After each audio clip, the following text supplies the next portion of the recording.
Hello, my name is Nicole, and I'm going to be doing a book review on A Wrinkle in Time by Madeleine. Here's the book.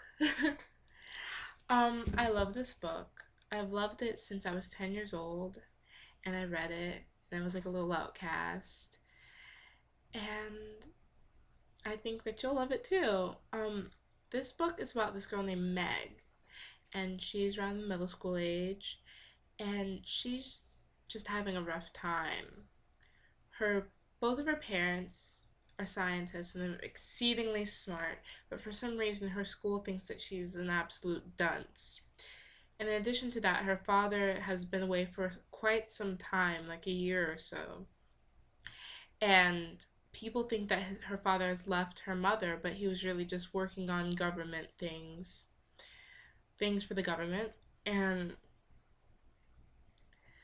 she doesn't feel like she's pretty because her mother's beautiful and she thinks she's like an ugly duckling. And she has this brother named Charles Wallace, and everyone thinks he's stupid as well, but he ends up being an absolutely very intuitive child, very intelligent, and just quite amazing. A definite prodigy. And both her and him sort of click together, and they are their mummy's little children, while her twin brothers, who are like jocks and like normal and everything like that, are sort of like the straight men in the entire family. And in this novel, she and Charles Wallace go on adventures to go find their father, along with their friend, whose name is what's his name?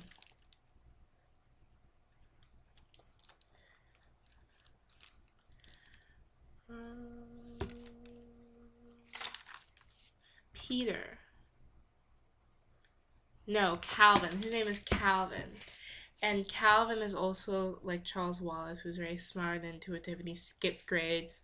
He's in high school, and he's Meg's age, and there's just a very intelligent young man. And they go on time adventures with these three women who end up not being women but stars, and it's just so interesting.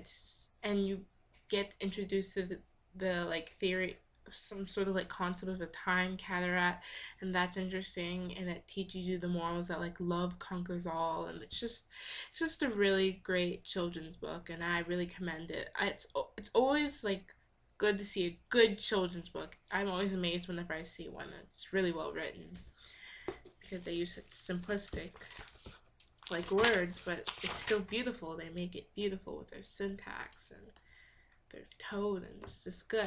So I'm going to read you the first page of the novel. This novel is notorious for its first sentence being absolutely horrid, but it's a way to hook in the reader, because you read it and you're like, what a simplistic, idiotic sentence. How did it get published? Let me read more. And you do, and it's like amazing writing. So let me read it to you. It was a dark and stormy night. Ooh. In her attic bedroom, Margaret Murray, wrapped in an old patchwork quilt, sat on the foot of her bed and watched the trees tossing in the frenzied lashing of the wind. Behind the trees, clouds scudded frantically across the sky.